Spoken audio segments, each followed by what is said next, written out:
ప్రభువైన యేసుక్రీస్తు వారి నామానికి మహిమ కలుగును గాక. ప్రభువైన యేసుక్రీస్తు వారి అమూల్యమైన నామాన ప్రియులైన మీ అందరికీ కూడా ప్రేమతో వందనాలు తెలియజేసుకుంటూ ఉన్నాను. ప్రభునందు ప్రియులరా, ఫిలిప్పీలకు రాసిన పత్రికలో నుంచి మొదటి అధ్యాయంలో నుంచి సంగతులు ప్రభు మనకు నేర్పిస్తున్నారు. మనం నేర్చుకుంటూ ఉన్నాం. మీరు కూడా ఈ సంగతులు వింటున్న మీరు వాటిని మనసులో పెట్టుకొని పత్రికను చదువుతూ ఉండండి. ప్రభు ఇంకెక్కువగా మీతో మాట్లాడతాడు కొత్త సంగతులు. ప్రభు ఆయా సమయాల్లో దేవదూత వచ్చి బెతెస్దా కోనేటిలో నీళ్లు కదిలిస్తే అద్భుతాలు జరిగినట్లుగా ఆయా సమయాల్లో తన వాక్యం చేత మనల్ని కదిలిస్తాడు. కదిలించినప్పుడు ఖచ్చితంగా ఆయన గూర్చిన అద్భుతమైన ప్రత్యక్షతలు మనం చూస్తాం. దేవుడు అటు కృప మనందరికీ దయచేయగాక. ఫిలిప్పీలకు వ్రాసిన మొదటి పత్రిక మొదటి అధ్యాయం 12వ వచనం నుంచి నేను చదువుతున్నాను. సహోదరులారా, నాకు సంభవించినవి సువార్త మరి ఎక్కువగా ప్రబలమగుటకే సమకూడినని మీరు తెలుసుకొనగోరుచున్నాను. ఎలాగనగా నా బంధకములు క్రీస్తు నిమిత్తమే కలిగినవని ప్రేతోర్యమను శానలోని వారికి అందరికీ తక్కిన వారికి అందరికీ స్పష్టమాయను. మరియు సహోదరులైన వారిలో ఎక్కువ మంది నా బంధకముల మూలముగా ప్రభువునందు స్థిర విశ్వాసము గలవారై నిర్భయముగా దేవుని వాక్యం బోధించుటకు మరి విశేష ధైర్యము తెచ్చుకొనిది.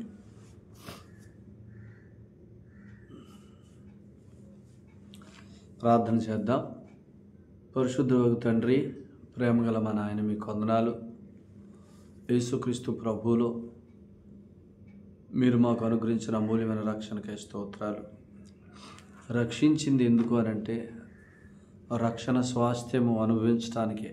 రక్షణ స్వాస్థ్యం అనగా నాయన పరలోకములో మా కొరకు సిద్ధం చేయబడిన జీవాన్ని మా ఆత్మలో పరిశుద్ధాత్మ ద్వారా కుమ్మరించారు. ఆత్మ ద్వారా వాటిని తెలుసుకొని జీవించటమే మా ప్రభువైన యేసుక్రీస్తు వారిని నేర్చుకోవటానికి, మా ఆత్మలో ఉన్న వాటన్నిటిని అనుభవించటానికి మీ ఆత్మ సహాయం దయచేయమని యేసు ప్రభు పేరట ప్రార్థన చేస్తున్నాం తండ్రి. ఆమేన్. ప్రభునందు ప్రియులరా, ప్రభువైన యేసుక్రీస్తు వారి నామములో మరొకసారి మీకు వందనాలు తెలియజేసుకుంటూ మనం చదువుకున్న ఈ భాగంలో పౌలు గారు, దేవుని సేవకుడు, వారితో చెప్తున్నాడు. ఆయనకి సంభవించిన వాటి గురించి సంఘము బాధపడుతున్నప్పుడు, దుఃఖపడుతున్నప్పుడు, కలవరపడుతున్నప్పుడు పౌలు గారు చెప్తున్నారు. ఏమని చెప్తున్నారంటే, నాకు సంభవించినవన్నీ సువార్త మరి ఎక్కువగా ప్రబలమగుటకే సమకూడినని మీరు తెలుసుకొని కోరుచున్నాను అన్నాడు. అంటే ఇదే పత్రికలో మీరు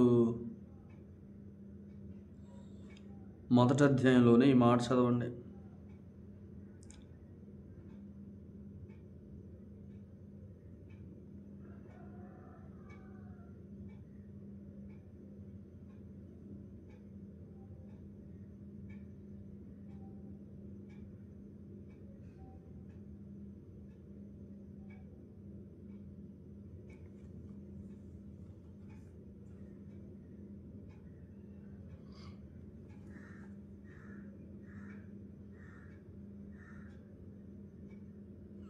చూడండి, 19వ వచనం. 19వ వచనంలో, నా బ్రతుకు మూలముగానైనను సరే ఆకర్లేను, చావు మూలముగానైనను సరే క్రీస్తు నా శరీరమందు ఘనపరచబడును అని అన్నాడు. చూసారా? దానిపైన ఏం చెప్తున్నాడు? పూర్ణ ధైర్యంతో నేను ఏ విషయంలోనూ సిగ్గుపడక ఎప్పటి వలన ఇప్పుడును పూర్ణ ధైర్యంతో బోధించుట వలన అని అన్నాడు. అంటే ఆయన ప్రతి సంగతిని సువార్త విషయంలో ఆలోచన చేస్తున్నాడు. కాబట్టి ఆయన ఏమంటున్నాడంటే, నాకు సంభవించేవన్నీ కూడా అనాలోచనగా సంభవించట్లేదు, నాకు సంభవించేవి కూడా ఏవి కీడులు కాదు, నాకు సంభవిస్తున్నవన్నీ నాకు అప్పగించబడిన పని, అనగా సువార్త ఆయనకు అప్పగించబడింది. నాకు అప్పగించబడిన పని మరెక్కువగా ప్రబలమవటానికే ఇవన్నీ సమకూడి ప్రభు జరిగిస్తున్నాడు అని అన్నాడు. ఎందుకు ఇలా అన్నాడో మనం వింటాం. చూడండి, ఈ 19లో, ఈ మొదటి అధ్యాయం 19లో ఆయన ఏమంటున్నాడంటే, నా బతుకు మూలంగానైనా చావు మూలంగానైనా క్రీస్తు నా శరీరమందు ఘనపరచబడాల అని అన్నాడు. ఇప్పుడు ఒకప్పుడు ఇదే పౌలు సౌలుగా ఉన్నప్పుడు మతం మతం మతం మతం మతం మతం అనే దాంట్లో బ్రతికాడు. ఇదే ఫిలిప్పీ పత్రికలో మీరు చదువుతున్నారా, ఒక చోట 3వ అధ్యాయంలో రాశాడు. చూడండి, 8వ దినమున సున్నతి పొంది తిని ఇశ్రాయేలు వంశపు వాడినై బెన్యామీను గోత్రంలో పుట్టి హెబ్రీల సంతానమై హెబ్రీయుడినై ధర్మశాస్త్ర విషయము పరిచయుడినై ఆసక్తి విషయము సంఘమును హింసించువాడనై అన్నాడు. చూసారా, గల్తీ పత్రికలో కూడా మీరు చూస్తే, నా పితృపారంపర్యమైన ఆచారాల్లో నేను నిష్ట కలిగినోడిని, నా సమవయస్కులు అందరికంటే నాకు ఆధిక్యతలు ఉన్నాయి, ఇవన్నీ ఉన్నాయి అని చెప్పాడు. ప్రభువుని ఆయన విశ్వసించకముందు, ప్రభు ఆయన దర్శించకముందు అతడు మతం మతం మతం మతం దానికోసమే బ్రతికాడు. ఎప్పుడైతే ప్రభువుని విశ్వసించాడో అక్కడి నుంచి సువార్త సువార్త సువార్త సువార్త అంటే విశ్వాసం, ఆ సువార్త వలన కలుగు ఆ సంగతులను బట్టి ఆయన జీవిస్తున్నాడు. పౌలు ఇలా అనుకుంటున్నాడు, సువార్తను నేను ప్రకటిస్తున్నానని అనుకోవట్లేదు. సువార్తను తాను ప్రకటిస్తున్న సమయంలోనే తాను సువార్తను బట్టి జీవించుచున్నాడు అని అన్నాడు. అంటే ఇలా అనుకోవద్దు, సువార్త ప్రకటిస్తూ సువార్తను బట్టి జీవిస్తున్నాడంటే ఈ కాంటెక్స్ట్లో మీరు ఏమనుకోకూడదంటే, ప్రకటిస్తున్నాడు కాబట్టి వస్తున్న కానుకలను బట్టి జీవిస్తున్నాడు, అది కాదు. అది ఉంది సందర్భం. అంటే కళ్ళం తొక్కు ఎద్దు మూతికి చిక్కం పెట్టొద్దని చెప్పాడు కొరింథీయులకు రాసిన పత్రికలో. అదేంటి అని అంటే, సేవకుడిగా తాను పోషించబడవలసిన విధానం. ఖచ్చితంగా సేవకుడు తనకు అప్పగించబడిన మంద ద్వారానే పోషించాలి. మందపాలు తాగాల. మందని మేపుతున్నవాడు మందపాలు తాగటానికి అర్హుడు. ప్రభు అప్పగించిన సంఘము సేవకుని గురించి ఆలోచించాల్సిన అవసరం ఉంది. సేవకుడు ఆ సంఘమును మీద ఆధారపడి బ్రతకడం అనేది అది దైవ క్రమం, అదేం తప్పేం కాదు. కాకపోతే ఇక్కడ పౌలు గారు చెప్తున్న సంగతి ఏంటంటే, సువార్తను బట్టి నేను జీవిస్తున్నాను. ఆయన ప్రతి క్షణం సువార్తను బట్టి జీవిస్తున్నాను. నా బ్రతుకు మూలంగానైనా నా చావు మూలంగానైనా ఈ శరీరం ముందు క్రీస్తు ఘనపరచబడాలా అని అంటున్నాడు. ఈ శరీరం ముందు క్రీస్తు ఘనపరచబడాలా. అసలు ఇప్పుడు నాకు సంభవిస్తున్న వాటన్నిటి గురించి మీరు దుఃఖపడొద్దు. ఇవన్నీ సంభవించేది ఎందుకో తెలుసా? సువార్త మరి ఎక్కువగా ప్రబలం అవటానికి. ఎందుకు? వీళ్ళందరూ పౌలు చెరలో ఉన్నాడు కదా. ఈ ఎఫెసీ పత్రిక, ఫిలిప్పీ పత్రిక, కొలసీ పత్రిక, ఫిలోమోను పత్రిక, ఈ 4 పత్రికలు ఆయన చెరసాలలో నుంచి వ్రాశాడు. వీళ్ళందరూ అనుకుంటున్నారు, ఇంత గొప్ప పరిచర్య చేసే సేవకుడు, ఇంత బాగా సువార్త ప్రకటించే సేవకుడు చెరసాల్లోకి వెళ్ళిపోతే ఎలా అని వీళ్ళు కలవరం చెందుతున్నారు, దుఃఖపడుతున్నారు, ఇబ్బంది పడుతున్నారు. అయితే పౌలు ఏమంటున్నాడంటే, అసలు నాకు ఏం జరుగుతుందో అది కీడు అనుకోవద్దు, మీరు అది మేలే అనుకోండి. ఎందుకంటే నాకు జరుగుతున్న ప్రతిదీ సువార్త మరి ఎక్కువగా ప్రబలం అవటానికే జరుగుతుంది అన్నాడు. సువార్త ప్రబలం అవటం అనేది ఎవరి చిత్తం? దేవుని చిత్తం. మీరు వెళ్ళండి, బూదిగంతముల వరకు వెళ్ళండి, సువార్త ప్రకటించండి అని చెప్పాడుగా మత్తయి సువార్త ఆఖరి అధ్యాయంలో. కాబట్టి బూదిగంతముల వరకు ప్రతి వ్యక్తికి, ప్రతి అధికారికి, ప్రతి సామాన్యుడికి, ప్రతి ఒక్కరికి చేరాల్సిందే సువార్త. ఎందుకు అనంటే హెబ్రీ పత్రిక 2వ అధ్యాయం 9వ వచనం ప్రకారం ఆయన ప్రతి మనిషి కొరకు మరణం పొందాడు. ఎందుకు? అదే హెబ్రీ పత్రిక 1వ అధ్యాయం 4వ వచనం పాపముల విషయంలో ప్రతి మనిషికి శుద్ధీకరణం చేసి ప్రతి మనిషిని ఉన్నత లోకంలో దేవుని ఎదుట తన వలె నిలబెట్టడానికి. సో అదే సంగతిని మార్కు సువార్త 10:45లో కూడా మనం చదువుతాం. అనేకులకు విమోచన క్రయధనంగా తన ప్రాణము పెట్టాడు. కాబట్టి ప్రతి మనిషి కొరకు, అనేకుల కొరకు, అందులో ప్రతి మనిషి ఉన్నాడు. కాబట్టి ప్రతి మనిషికి సువార్త ప్రకటించాల్సిన భారం ఉంది. అందుకు అన్నాడు, సువార్త ప్రకటించాల్సిన భారము నా పైన, నా మీద ఉన్నది. అయ్యో నేను సువార్త ప్రకటించకపోతే నాకు శ్రమ. అందుకనే పౌలు లైఫ్ అంతా కూడా సువార్త సువార్త సువార్త. ప్రభువుని ఎరిగిన తర్వాత, ప్రభువుని ఎరక్క ముందు మతం మతం మతం మతం మతం. సో మతంలో ఏముంటుందంటే, మతంలో ఎదుటివాడిని ప్రేమించలేని తత్వం ఉంటుంది. అందుకనే మతంలో ఉన్నప్పుడు హింసించాడు, దూషించాడు, హాని చేశాడు అన్నాడు కదా. నేను హింసకుడును, దోషకుడును, హానికరుడును పూర్వం అని అన్నాడుగా. అంటే పూర్వం హింసకుడు, దోషకుడు, హానికరుడైన వ్యక్తి మతంలో ఉన్నప్పుడు అలా ఉన్న వ్యక్తి యేసు ప్రభువు దర్శించిన తర్వాత తాను దోషంలో అనుభవిస్తున్నాడు, తాను హింస అనుభవిస్తున్నాడు, తనకిప్పుడు అనేక మంది హాని చేస్తున్నా తను ఎవరి మీద కక్ష పెట్టుకోకుండా ప్రభువుని బట్టి ఇవన్నీ నాకు కలిగాయని తీసుకోగలుగుతున్నాడు. మీకు అర్థమైందా? ఇది ఎక్కడి నుంచి వస్తుంది అనంటే, మతంలో ఇది ఉండదు. అది ఏ మతమైనా, క్రైస్తవ్యాన్ని కూడా మతంగా ఆచరిస్తే ఖచ్చితంగా మీరు హింసకులుగా, దోషకులుగా, హానికరులుగా, అల్లరికి కర్తలుగా, గందరగోళాలు సృష్టించేవారుగా, రాజకీయాలు జరిగించేవారుగా ఉంటారు. కానీ సమాధానానికి కర్తలుగా మనం ఎవ్వరం ఉండలే. సమాధాన పరిచేవారుగా మనం ఉండవు. మత్తయి సువార్త 5వ అధ్యాయం సమాధాన పరుచువారు ధన్యులు. మనం అలా ఉండలేం. ఎందుకు చెప్పండి? మతం యొక్క స్వభావమే అది కాదు. విశ్వాసం, సువార్త అంటే విశ్వాసం. విశ్వాసం యొక్క స్వభావం ఏంటంటే అనేకుల కొరకు విమోచన క్రయధనంగా తన ప్రాణం ఇవ్వటమే. విశ్వాసం అంటే మన ప్రభువైన యేసుక్రీస్తు వారే. విశ్వాసం యొక్క స్వభావం ఏంటంటే అనేకులను ప్రేమించుట, ఎవరూ నశించకూడదని కోరుకొనుట, అనేకుల కొరకు విమోచన క్రయధనంగా ప్రాణమిచ్చుట, అనేకులను సంపాదించుకొనుట. ఇది విశ్వాసం. అనేకులను దూరం చేసుకొనుట మతం. మతంలో మన ఎమోషన్స్ ఇవన్నీ కూడా ఏం మారవు. విశ్వాసంలో మనం ప్రభు పోలికలోకి వస్తాం. ఆ విశ్వాసం మూలంగా జీవించుట్లో ఆయన పోలికలోకి వస్తాం. ఆయన పోలికలోకి వస్తే అనేకులు ఆ వెలుగు దగ్గరికి వస్తారు.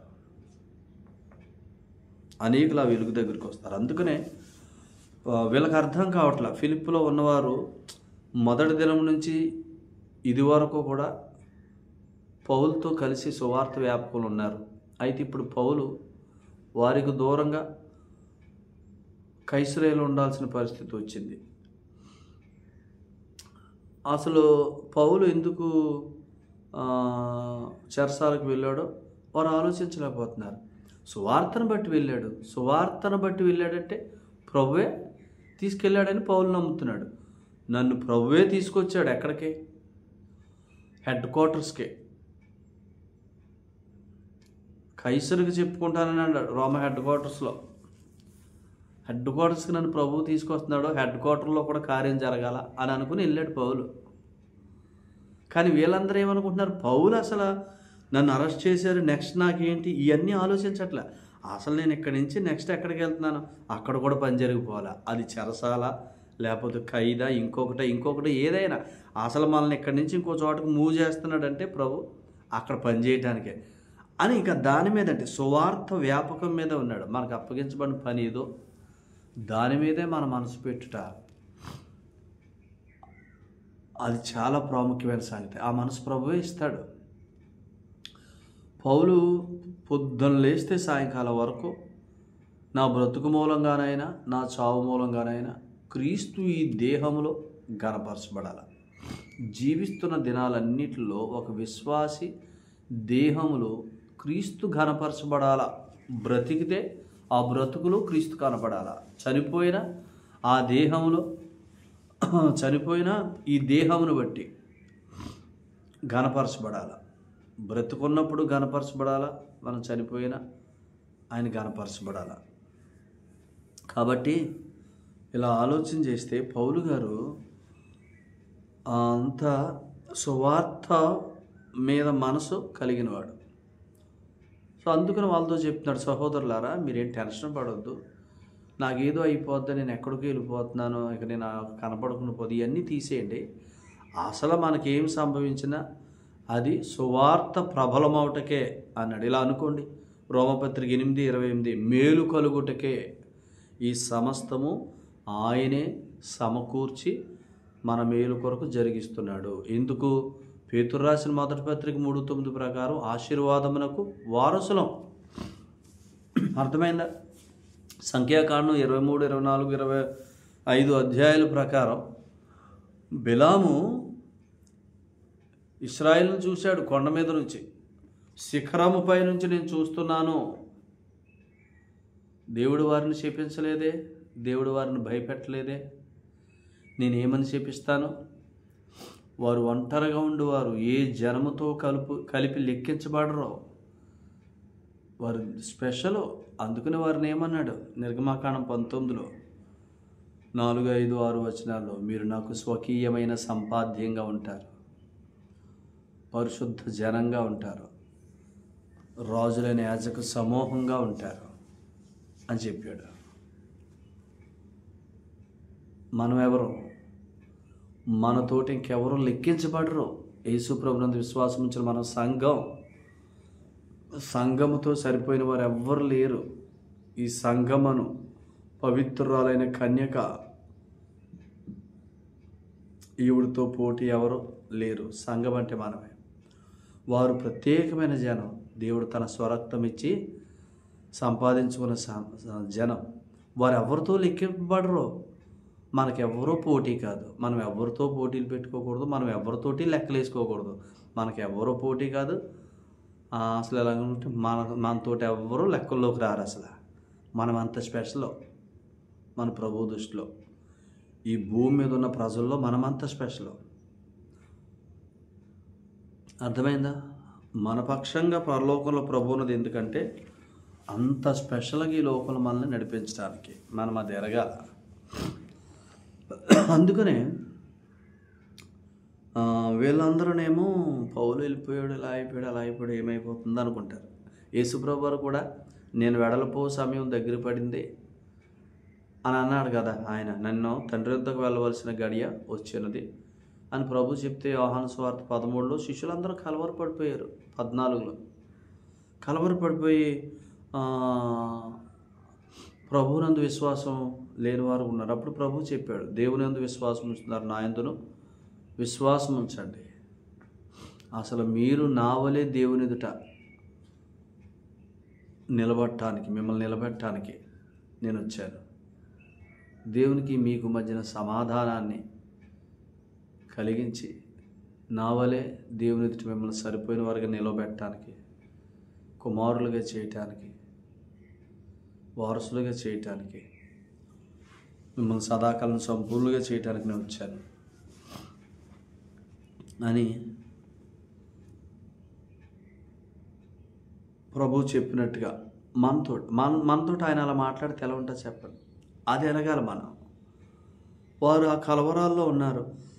ప్రభు మీ హృదయం కలవరపడనీయకుడి అన్నాడు. ఎందుకు?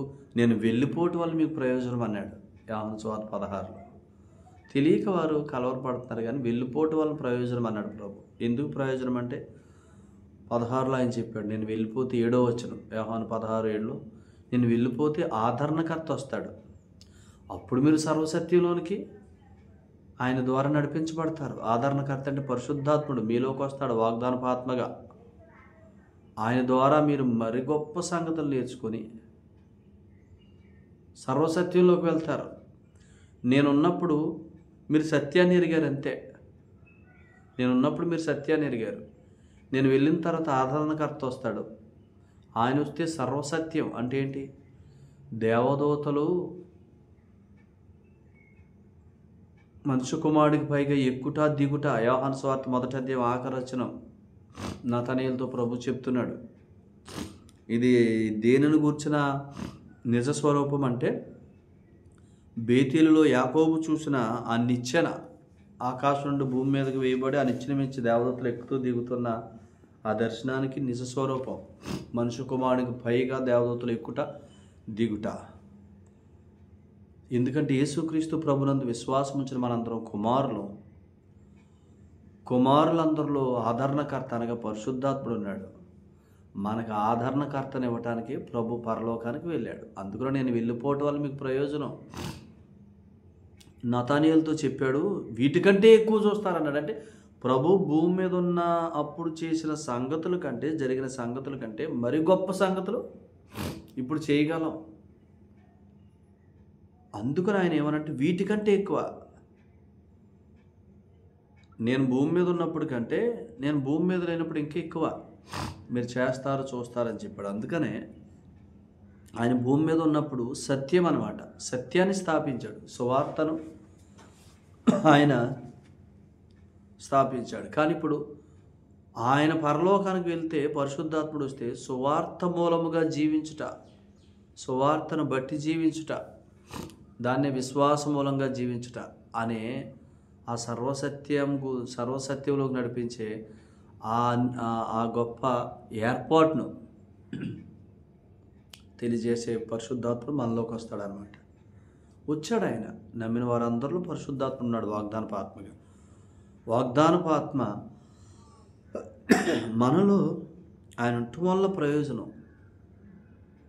ఇప్పుడు యేసుక్రీస్తు ప్రభువుని ఒకప్పుడు ఎరిగిన దానికంటే ఇప్పుడు ఆత్మ ద్వారా ఇంకా తేటగా ఎరగగలుగుతాం. దాన్నే సర్వసత్యంలోనికి యేసుక్రీస్తు ప్రభువుని ఎక్కువగా ఎరుగుతాం. యేసుక్రీస్తు ప్రభువులో మనకు సిద్ధం చేయబడిన వాటిని కూడా ఎక్కువగా మనం సమకూర్చుకుంటాం, సర్వసత్యంలోనికి వెళ్తాం. ఇప్పుడు ఇలా ఆలోచన చేస్తే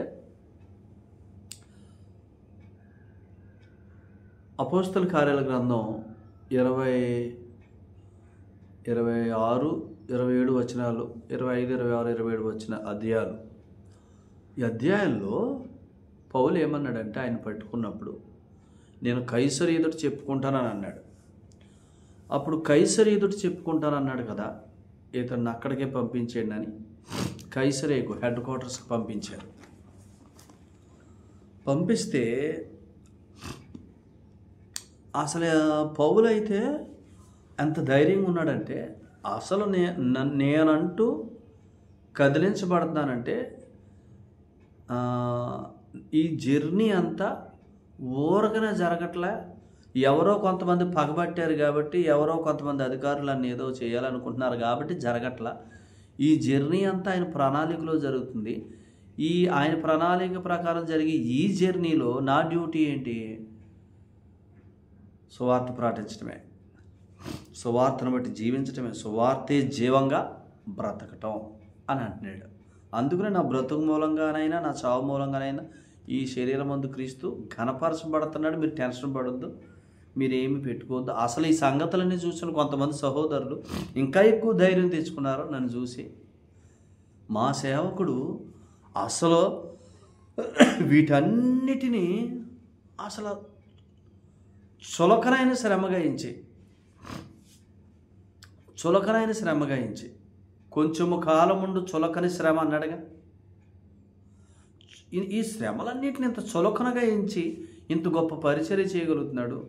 తనకు సంభవింపు వాటి మీద కాక, తనకు ముందు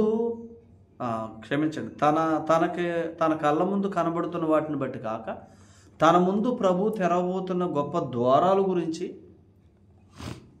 ఆయన సంతోషిస్తూ ముందుకు సాగుతున్నాడని అనేక మంది ధైర్యం తెచ్చుకున్నారంట సువార్త ప్రకటించడానికి. నా బంధకాల మూలంగా అనేక మంది సహోదరులు ధైర్యం తెచ్చుకున్నారు అని అన్నాడు. ఇప్పుడు మీరు ఇలా ఆలోచించేయండి, మీరు రోమపత్రిక ఆఖరి అధ్యాయం మీరు చదివితే, లేదా ఇదే ఫిలిప్పీ పత్రిక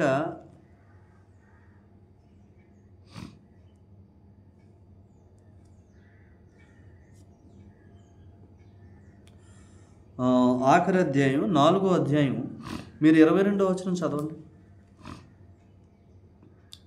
21, 22 ప్రతి పరిశుద్ధునికి క్రీస్తు యేసునందు వందనములు చెప్పుడి, నాతో కూడా ఉన్న సహోదరులందరూ మీకు వందనములు చెప్తున్నారని చెప్పి, ఇప్పుడు చదవండి, పరిశుద్ధులందరూ ముఖ్యముగా కైసరు ఇంటి వారిలో ఉన్న పరిశుద్ధులను మీకు వందనములు చెప్తున్నారు. చూసారు, అసలు ఈయన్ని బంధించి రకరకాలుగా ఆటంకాలు పరిచి సువార్త వ్యాప్తి చెందకుండా ప్రబలం కాకుండా చేయాలనుకున్నారు. అసలు వాళ్ళ కుయుక్తి ఏంటి? వీళ్ళందరిని వాడుకుని అపవాదగడు కుయుక్తి ఏంటి? సువార్త ప్రబలం అవ్వకూడదు, అనేక మంది ప్రభువుని సురక్షకుడిగా ఎరగకూడదు, అనేక మంది ప్రభుని అంగీకరించకూడదు, ప్రభు ద్వారా కలిగి ఆ జీవంలోకి ప్రవేశించకూడదు. అది అపవాదగడు కుయుక్తి.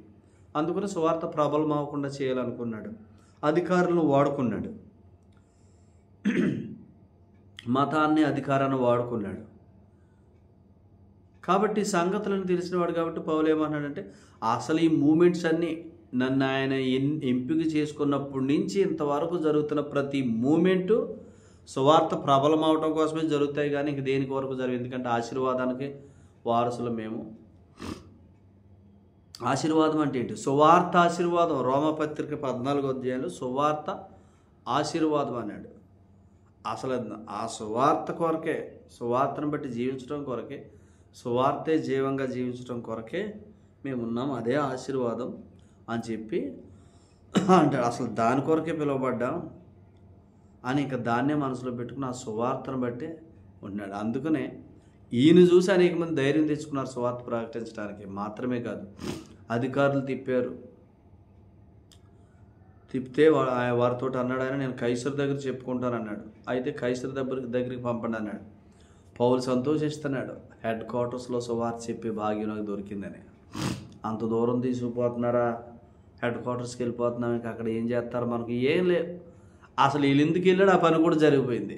చదివాం కదా ఫిలిప్పీ పత్రిక 4:22లో, కైసరు ఇంటి వారు, ముఖ్యంగా కైసరు ఇంటి వారు మీకు వందనములు చెప్తున్నారు. అసలు ఎంత గొప్ప సంగతి. కైసరేకి చెరకెళ్ళి అసలు అక్కడ కూడా సువార్త ప్రకటించి అధికారింట్లో ఉన్న వారందరినీ ప్రభు కొరకు సంపాదించి, పరిశుద్ధులందరూ ముఖ్యముగా కైసరు ఇంటి వారిలో ఉన్న పరిశుద్ధులు. చూసారా, కైసరు ఇంటి వారిలో కూడా పరిశుద్ధులను తయారు చేశాడు ఆయన సువార్త చెప్పి. కైసర్ అక్కడ కూడా అసలు ఎంత ఎలా ఉన్నాడు చూడండి. అందుకనే పౌలు గారు చెప్తున్నారు, సహోదరులారా, నాకు సంభవించినవి సువార్త మరి ఎక్కువగా ప్రబలమోటకే సంభవించాయి. యేసు ప్రభునందు విశ్వాసం ఉంచిన తర్వాత మనం ఆశీర్వాదానికి వారసులు.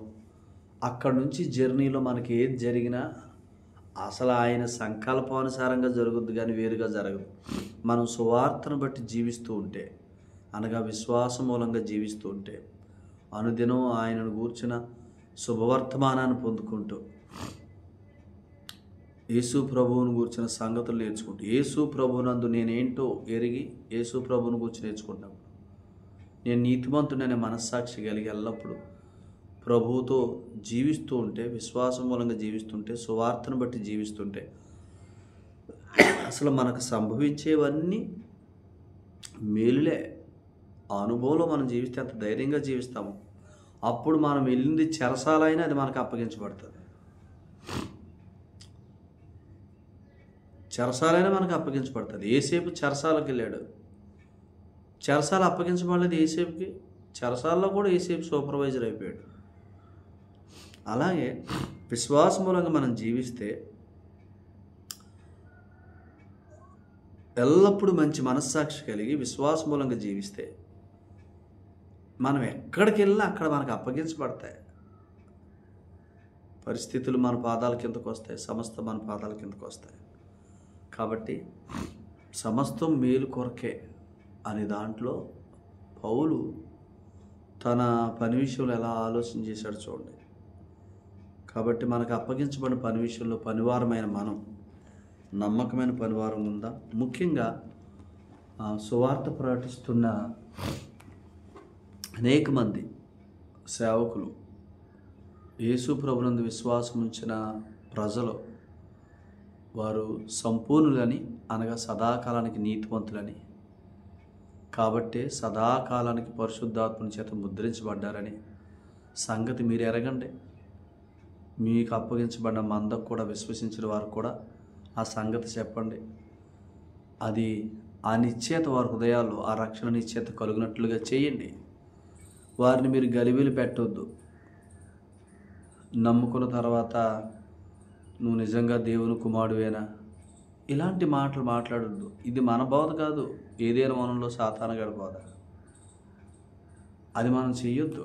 యేసు ప్రభునందు విశ్వాసం ఉంచిన వారికి తెలిసినా తెలియకపోయినా వారు దేవుని కుమారులు, క్రీస్తు తోడి వారసులు, సదాకాలానికి సంపూర్ణులు. అందుకని వారిలో పరిశుద్ధాత్ముడు నివసించుచున్నాడు. ఇప్పుడు వారికి జీవమును కూర్చిన సంగతులు, అనగా వారి జీవం మనందరి జీవమైన యేసు ప్రభు, మనందరి సర్వమైన యేసు ప్రభును బోధించండి. క్రీస్తును గూర్చిన విశ్వాసాన్ని వారిలో కలిగించండి. యేసుక్రీస్తునందు విశ్వాసం మూలంగా వారు క్రీస్తులో ఉన్నవన్నీ అనుభవించినట్లుగా వారిని చేయండి. దేవుడు అటు కృప సేవకులమైన మనందరికీ, దేవుని ప్రజలందరికీ దయచేయనుగాక. ఈ సంగతులు మనందరి కొరకు ప్రభు దీవించునుగాక. ప్రార్థన చేద్దాం. దయగల మాతండి, మీ కొందాలు ప్రేమించిన దేవ స్తోత్రాలు. శ్రేష్టమైన సంగతులతో దర్శించారు. ఈ సంగతులు ప్రియులందరినీ నాయన తాకునట్లు, వారందరికీ గ్రహింపు కలుగునట్లు, నాయన సేవకులైన వారు కూడా నాయన ఎరిగి జీవించినట్లు సహాయం చేయండి. సేవకుల్లో చాలామందికి రక్షణ విషయమైన నిశ్చయత లేదు. వారికి లేక మంద యొక్క నిశ్చయత కూడా చెడగొడుతున్నారు అని ఈ సంగతులను బట్టి వారు ఏమి నొచ్చుకున్నా నేను వారు సత్యాన్ని గ్రహించినట్లు మీ కృప చూపించండి. ప్రియులైన వారందరూ కూడా ఈ సంగతులు చక్కగా గ్రహింపులోకి తెచ్చుకోవడానికి కృప చూపించండి. మీ సేవకులను నన్ను మీ ఆత్మ ద్వారా బలపరిచిస్తున్న సందేశాలకి స్తోత్రాలు. ప్రియులందరినీ దీవించమని, బలహీనలను బలపరచమని, రోగులను స్వస్థపరచమని, ఇబ్బందుల్లో, ఇరుకుల్లో, సమస్యల్లో ఉన్నవారి కొరకు ప్రార్థిస్తున్నాం. గొప్ప నెమ్మది కలుగ చేయమని, నాయన వివాహాలయ్యి బిడ్డలు లేని వారి కొరకు ప్రార్థిస్తున్నాం. గర్భాలు తెరవమని ప్రార్థిస్తున్నాం. నేను సమస్తమైన విషయాల కొరకు బిడ్డలు మీ కృపాస్థలకు అప్పగించుకుంటే యేసు ప్రభు వారి పడి ప్రార్థిస్తున్నాం తండ్రి. ఆమెన్. ప్రభు మిమ్మును, మీ కుటుంబాలను, మీ కలిగిన సంస్థను బాగుగా దీవించునుగాక. అందరికీ ప్రేమపూర్వకమైన వందనాలండి.